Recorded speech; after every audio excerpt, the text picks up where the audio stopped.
Итак, переходим ко второй и третьей неделе восстановления после резекции мениска. Если отеков коленей нет и разгибание полностью восстановлено, то мы с вами можем переходить к функциональной нагрузке. Первое упражнение – это полуприсед до 45 градусов. Нужно следить за тем, чтобы у нас колени за носки не выступали, и постараться равномерно распределить вес на стопу.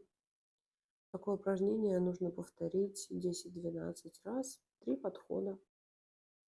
Следующее упражнение – это баланс на одной ноге. Соответственно, встаем на одну ногу и стараемся в течение 30 секунд себя удержать.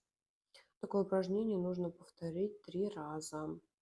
Если хотите более усложненное упражнение, то можно подложить подушечку балансировочную. Я прикреплю вот сюда ее, чтобы было понятно, что это такое, но это прям непросто. Попробуйте.